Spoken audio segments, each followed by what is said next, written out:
ഹേ all, നമ്മോടൊപ്പം ഒരു മിടുക്കി കുട്ടിയാണ് മരിയ.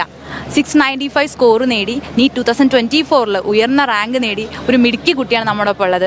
അപ്പോൾ ആളോട് നമുക്ക് വിശേഷങ്ങളും അതുപോലെ അവിടുത്തെ എക്സ്പീരിയൻസ് എങ്ങനെയുണ്ട്, അതുപോലെ ഒരു വിക്ടറി ഡേ ഒക്കെ കഴിഞ്ഞ് ആ ഒരു എക്സ്പീരിയൻസും എങ്ങനെയുണ്ടെന്ന് നമുക്കൊന്ന് ചോദിച്ചറിയാം. ഹായ് മോളെ. ഹായ്.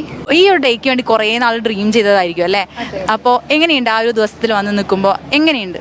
ഹാപ്പി ആയിട്ടിരിക്കുന്നു, ഭയങ്കര ഹാപ്പിയാണ്. അപ്പോൾ ഇവിടെ വന്നപ്പോൾ ഫ്രണ്ട്സിനെയൊക്കെ കണ്ടിട്ടുണ്ടാവും. ഇപ്പൊ തന്നെയാണ് വന്നത് അല്ലേ? ഓക്കെ. എറണാകുളം എവിടെയാ വീട്? എറണാകുളത്താണ്. അപ്പോൾ അവിടുന്ന് എങ്ങനെ ഇങ്ങോട്ട് എത്തി? കാറിൽ വന്നു. രാവിലെ പുറപ്പെട്ടതാണോ? ഓക്കെ. കുറേ വീക്ക്ലി എക്സാംസും അതുപോലെ തന്നെ മോഡൽ എക്സാംസ് ഒക്കെ ക്വാളിഫൈ കഴിഞ്ഞിട്ടാണ് മോള് ഈ ഒരു സ്റ്റേജിലേക്ക് എത്തിയത്. അപ്പോൾ തുടക്കത്തിലേ നമുക്ക് ഇത്ര മാർക്ക് സ്കോർ ചെയ്യാൻ പറ്റിയിരുന്നോ വീക്ക്ലി എക്സാംസിന്റെ? തുടക്കത്തിൽ കുറച്ച് കുറവായിരുന്നു, 600ന്റെ താഴെയോ അല്ലെങ്കിൽ 600ന്റെ മുകളായിരുന്നു, അങ്ങനത്തെ അതിൻ്റെ അടുത്തായിരുന്നു മാർക്ക്. പക്ഷേ കുറേ ഓരോ ആഴ്ച ഇത്രയും ക്വസ്റ്റ്യൻ പേപ്പർ സോൾവ് ചെയ്ത് നല്ലതുപോലെ പ്രാക്ടീസ് കിട്ടി കഴിഞ്ഞിട്ട് എനിക്ക് നല്ലതുപോലെ കോൺഫിഡൻസ് വരാൻ തുടങ്ങി, നല്ലതുപോലെ പ്രാക്ടീസ് കിട്ടി. അതുമാത്രമല്ല ഞാൻ കുറേ മിസ്റ്റേക്സ് ഉണ്ടാക്കുമായിരുന്നു. ഈ ക്വസ്റ്റ്യൻസ് ഒക്കെ ഞാൻ ഭയങ്കര പെട്ടെന്ന് ചെയ്യുമായിരുന്നു. അതിൻ്റെ കാരണം കുറേ മാർക്ക് പോകുമായിരുന്നു. അപ്പോൾ ഞാൻ കോർഡിനേറ്റർ സാറിന്, ജോസഫ് സാറിന് എല്ലാ ആഴ്ച ഞാൻ സാറുടെ അടുത്ത് പോവും, സാറിന് കാണിക്കും, മിസ്റ്റേക്സ് എല്ലാം പറഞ്ഞു തരും. അപ്പോൾ സാർ കുറേ ഡയറക്ഷൻസ് ഒക്കെ കൊടുക്കും, കുറേ അഡ്വൈസ് ഒക്കെ കൊടുക്കും. ഡയറക്ടർ സാർ സ്റ്റീഫൻ സാറിൻ്റെ അടുത്ത് പോയപ്പോൾ സ്റ്റീഫൻ സാർ എന്നോട് പറഞ്ഞത് കെയർലെസ് മിസ്റ്റേക്സ് ഏറ്റവും കൂടുതൽ കുറയ്ക്കാൻ ശ്രമിക്കാനാണ് സാർ എന്നോട് പറഞ്ഞത്. അത് കഴിഞ്ഞിട്ട് ഞാൻ കുറച്ച് സ്ലോ ഡൗൺ ചെയ്ത് ക്വസ്റ്റ്യൻസ് ഒക്കെ സോൾവ് ചെയ്യാൻ തുടങ്ങി. അത് കഴിഞ്ഞിട്ട് മാർക്ക് വല്ലാണ്ട് കൂടാൻ തുടങ്ങി, 650ലേക്ക് 700ൻ്റെ അടുത്ത് വരാൻ തുടങ്ങി. അപ്പോൾ ഇനി നീറ്റ് 2025 പ്രിപ്പയർ ചെയ്യുന്ന കുട്ടികൾക്കുള്ളൊരു ടിപ്സ് ആണല്ലേ. നമ്മൾ വീക്ക്ലി എക്സാംസിന് ഇത്തിരി മാർക്ക് കുറഞ്ഞാലും അത് മേക്കപ്പ് ചെയ്തെടുക്കുന്നത് എങ്ങനെയാണ്, അതിലാണ് കാര്യം ഇരിക്കുന്നത്. അതെ. അപ്പോൾ മോൾക്ക് ഏത് സബ്ജക്റ്റ് ആയിരുന്നു കൂടുതൽ ഇഷ്ടം? ബയോളജി പഠിക്കാനാണ് ഇഷ്ടമായിരുന്നു. ഏതായിരുന്നു ഇത്തിരി ഡിഫിക്കൽട്ട് ഉണ്ടായിരുന്നത്? ഡിഫിക്കൽട്ട് കെമിസ്ട്രിയിലാണ് കുറച്ച് മാർക്ക് കുറഞ്ഞത് ആണല്ലേ. അപ്പോൾ എങ്ങനെയാണ് അത് ഡീൽ ചെയ്തത്? ഈ 695 സ്കോർ വേണമെന്നുണ്ടെങ്കിൽ അതും നല്ല രീതിയിൽ പഠിച്ചിട്ടുണ്ടാവും. അപ്പോൾ എങ്ങനെയാണ് അത് ഡീൽ ചെയ്തത്? കുറേ കൂടെ പ്രാക്ടീസ് ചെയ്യണം, കുറേ ക്വസ്റ്റ്യൻസ് പ്രാക്ടീസ് ചെയ്ത് പഠിക്കാനാണ് മാർഗം. ആണല്ലേ. പിന്നെ ഇനി ഒരു ഡ്രീം ക്യാമ്പസ് ഉണ്ട്, നമുക്ക് ഒരു നല്ല മാർക്കൊക്കെ കിട്ടി. അപ്പോൾ ഒരു ഡ്രീം ക്യാമ്പസ് ഉണ്ടെങ്കിൽ അത് ഏതാണ്? എനിക്ക് വേണ്ടി കോട്ടയം മെഡിക്കൽ കോളേജാണ്, കാരണം അത് എൻ്റെ വീടിൻ്റെ അടുത്താണ്. പെട്ടെന്ന് എത്താം.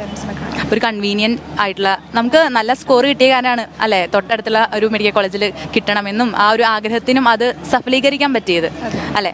അപ്പോൾ അമ്മയ്ക്ക് എന്തൊക്കെയാണ് പറയാനുള്ളത് മോളുടെ ഈ ഒരു വിജയത്തെ കുറിച്ചിട്ട്? ഒത്തിരി ഹാപ്പിയാണ്, ദൈവാനുഗ്രഹം എന്ന് ഞാൻ പറയുന്നു.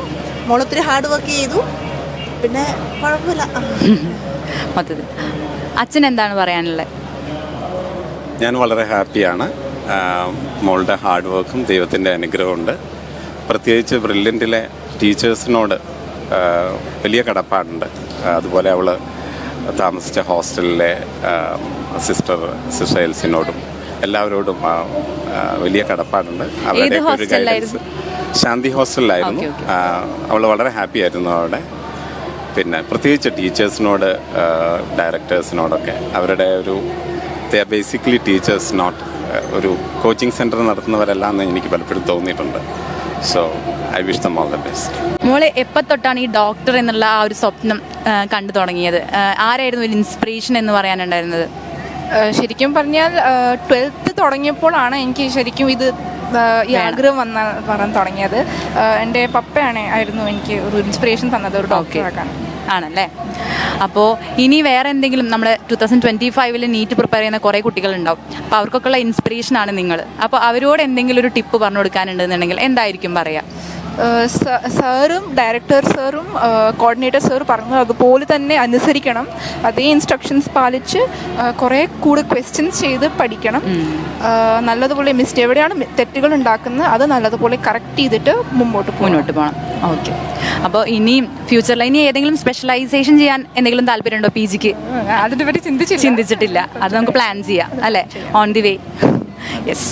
അപ്പോൾ ഇനിയും മോൾക്ക് ഇഷ്ടമുള്ള എല്ലാ ഡ്രീംസും അച്ചീവ് ചെയ്ത് നല്ല മിടുക്കിയായിട്ട് ഇനിയും ഇതുപോലെ തന്നെ കുറേ ഫംഗ്ഷൻസിൽ അച്ചീവ് ചെയ്ത് കുറേ അവാർഡ്സ് ഒക്കെ വാങ്ങിച്ച് മിടുക്കിയായിട്ട് തന്നെ മുന്നോട്ട് പോകാൻ പറ്റട്ടെ.